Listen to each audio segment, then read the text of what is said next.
이렇게 교만의 원인이 네 가지가 있다는 것을 말씀을 드렸습니다. 이런 교만을 이겨내기가 굉장히 어렵다. 몇 번 말씀을 드렸는데 왜 교만을 이겨내기가 어려운가? 첫 번째로 교만이 마음에 들어오게 되면 눈을 가리는 거예요. 공평한 정의와 정당한 도리를 분별할 수가 없게 돼요. 그래서 점점 자기가 겸손하다고 생각하는 거예요. 고질이 되니까 이겨내기가 굉장히 어려운 것이죠. 보통의 사람들은 좀 좋지 못한 말이나 좋지 못한 행동을 한다면 양심의 가책을 받고 그거를 남들이 알지 않기를 바라요. 그리고 감추려고 합니다. 그런데 이 교만한 사람들은 당당하게 드러난다는 거예요. 일례를 들면 제가 이제 예전에는 시외버스를 타고 시댁을 갈 그런 시절이 있었습니다. 70년대 경에.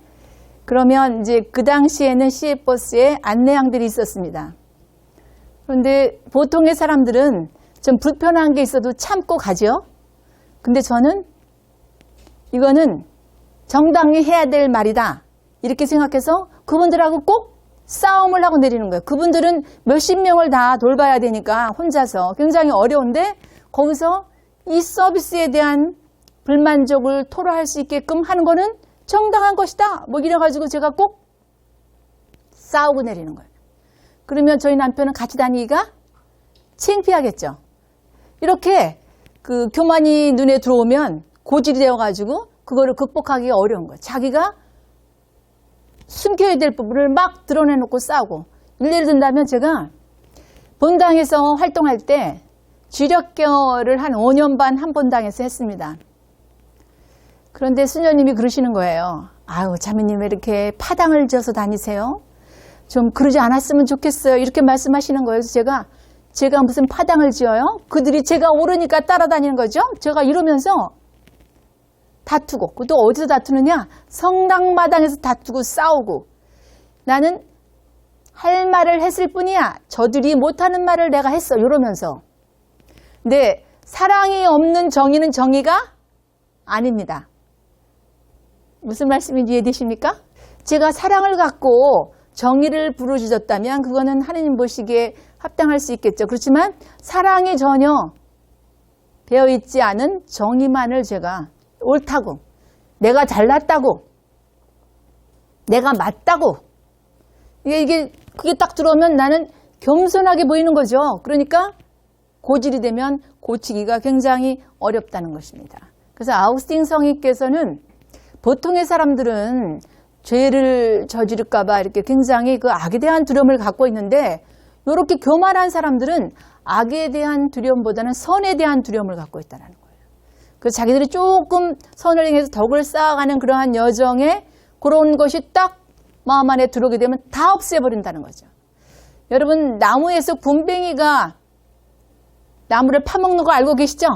예, 파먹게 되면 겉은 멀쩡한 나무 같지만 속은 다 파먹혀서 아무것도 없게 된다는 거예요. 이 교만이 그렇다는 것입니다.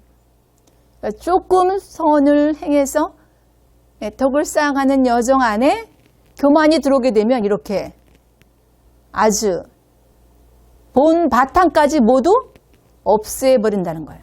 그리고 다른 욕망들은 아까 제가 이렇게 그림으로 보여드린 다른 욕망들, 6가지 다른 욕망들은 육신을 통해서 공격한다고 보시면 됩니다. 육신을 통해서 유혹하고 충동하고 공격을 하는데 이 교만만큼은 정신을 통해서 유혹하고 충동하고 공격한다는 거예요. 그래서 다양한 방법으로 교묘히 조직적으로 계략적으로 인간에게 접근해서 인간을 주저앉게 만든다는 것입니다. 굉장히 조심하셔야 된다는 거예요. 이렇게 아름다운 옷에 기대서 올 수 있고 아름다운 미모에 기대서 올 수도 있고 아까도 말씀드린 정의에 기대서 올 수도 있고 선에 기대서 올 수도 있다라는 것입니다. 악의 세력은 우리보다 훨씬 강력한 영적인 존재입니다. 그래서 그런 성향이 있는 사람의 약점에 덫을 놓고 끊임없이 유혹하고 충동하고 공격해서 그 사람이 하느님께 나아가지 못하도록 끊임없이 계략적으로 접근해서 그 사람을 주저앉게 만든다는 것입니다. 우리가 좀 잘 이겨내려고 하다가 아유, 내 승질이 원래 그래 이렇게 생각하지 않으십니까?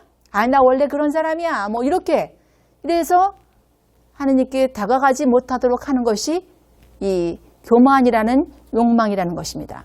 고린도후서 11장 14절에서 15절까지의 말씀에 보면 사탄은 빛의 천사처럼 가장해서 우리에게 유혹하고 공격하고 충동질을 하는데 이것은 이상한 일이 아니라는 것입니다.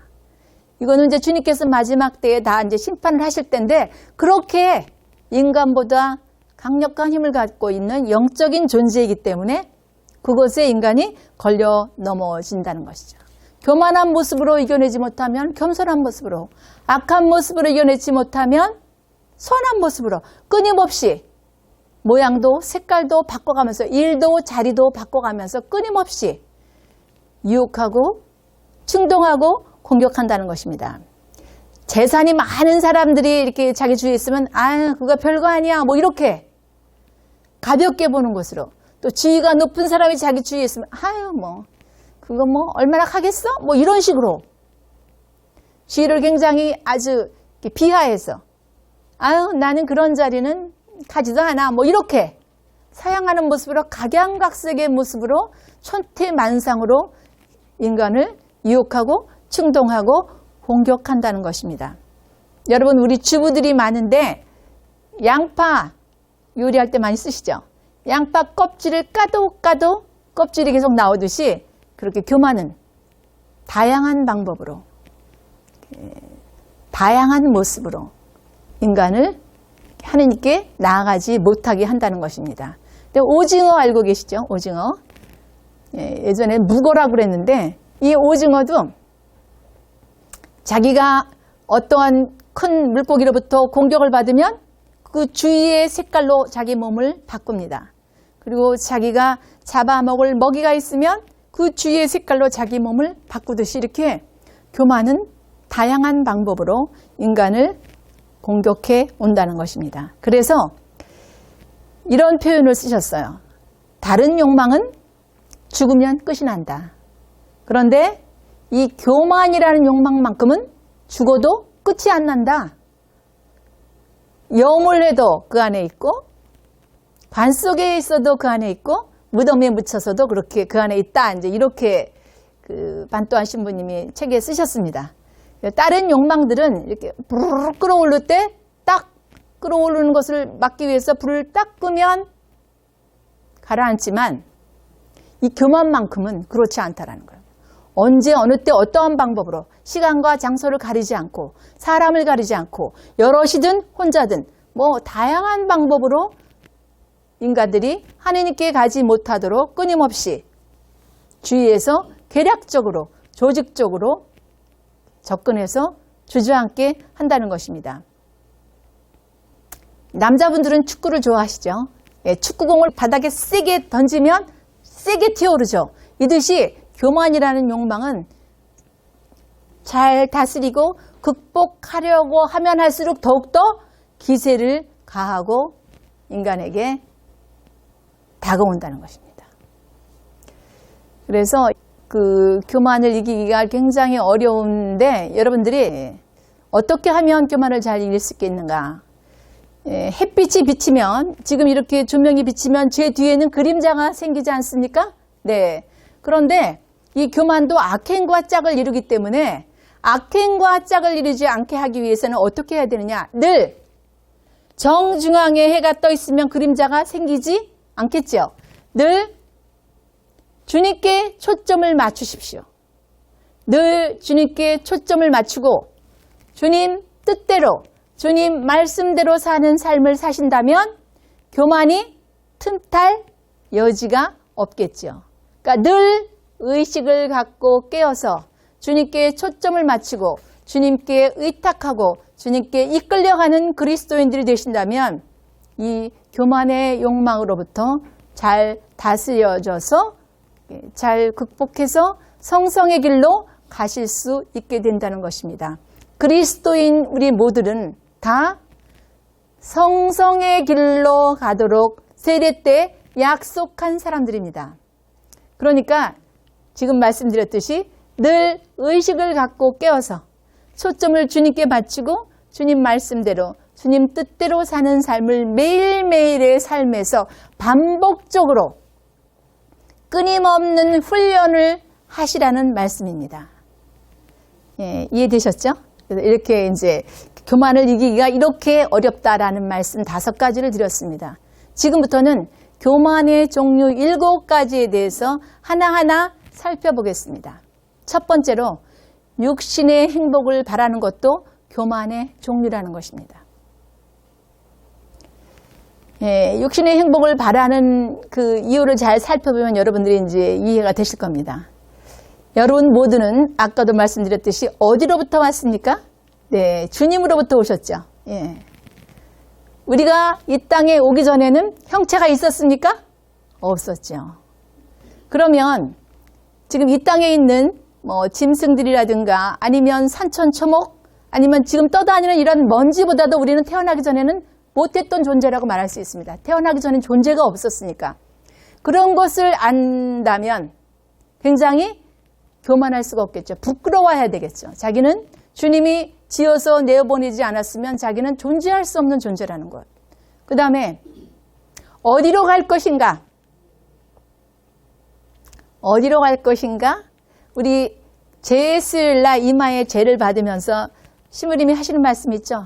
사람아 먼지이니 먼지로 돌아갈 것을 생각하라. 아니면 사람아 흙에서 왔으니 흙으로 돌아갈 것을 생각하라. 이렇게 창세기 3장 19절 이하의 말씀을 신부님이 하십니다.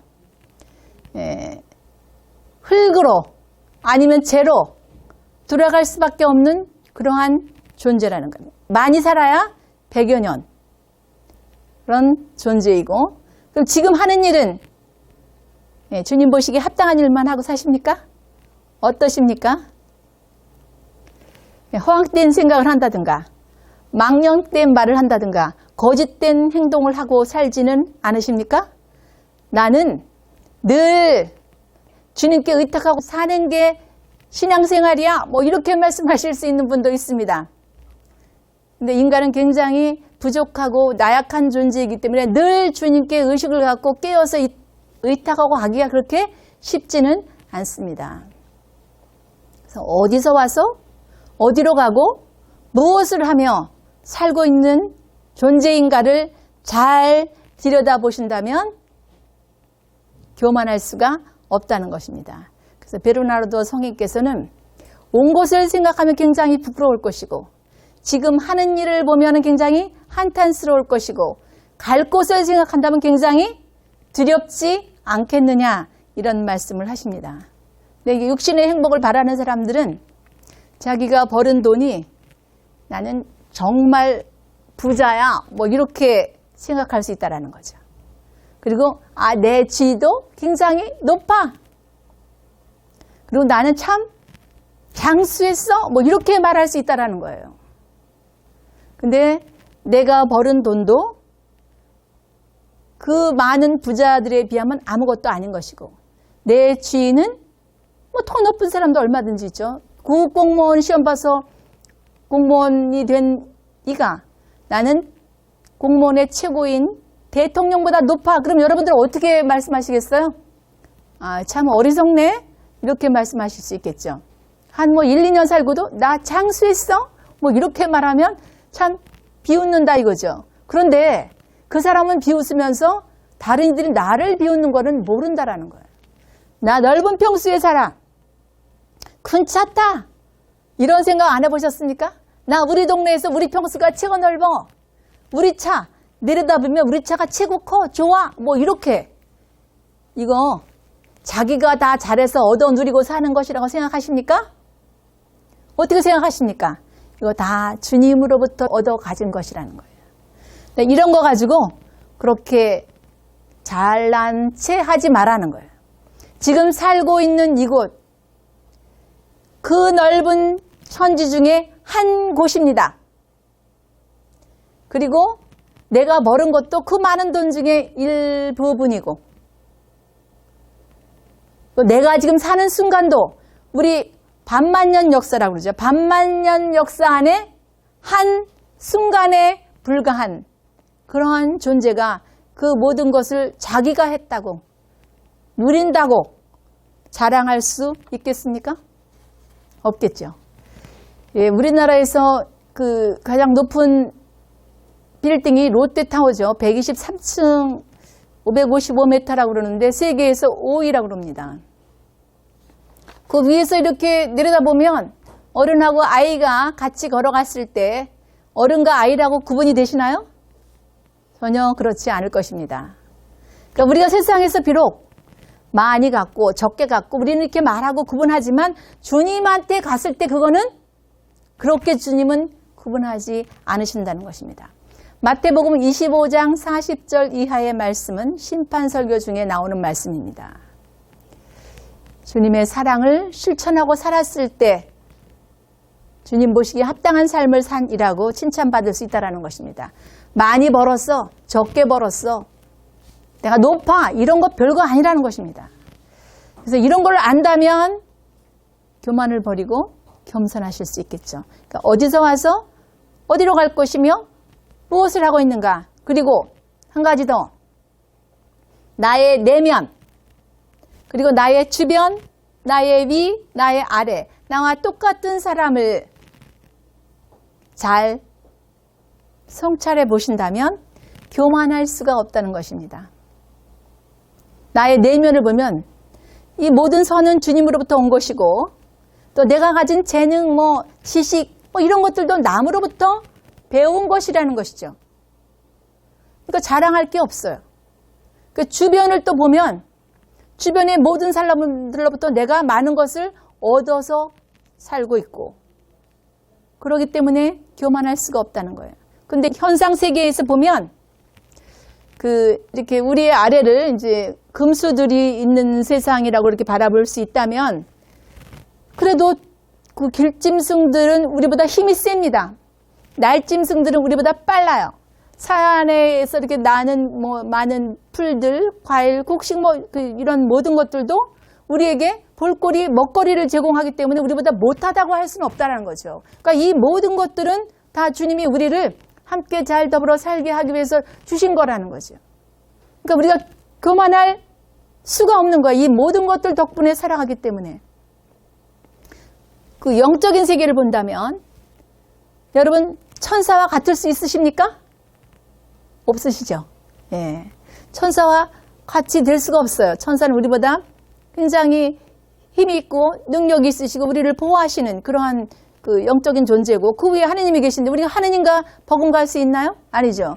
그러니까 어디서 와서 어디로 갈 것이며 무엇을 하고 있고, 자신의 내면, 주변, 자신의 위, 아래, 또 자기와 같은 사람들, 우리와 같은 이런 세상을 살아가는 사람들, 늘 근심, 걱정, 불안, 초조, 이런 것에서 자유롭지 못하잖아요. 그러니까 이런 사람들과 다 같이 사는 것이 가장 행복한 것이라는 것입니다.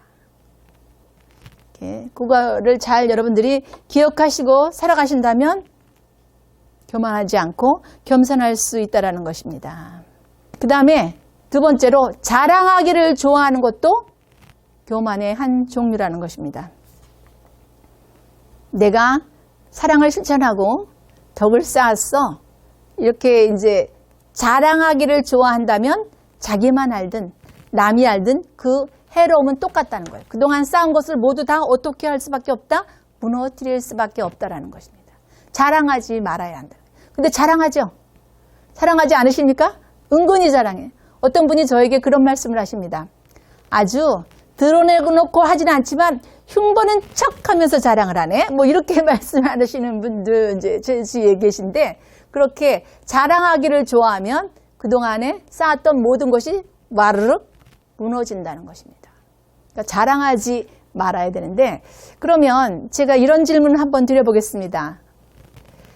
사랑을 실천해서 덕을 쌓아가는 여정 안에 덕 쌓기가 좋은 장소로 조용한 곳이 좋을까요? 시끄러운 것이 좋을까요?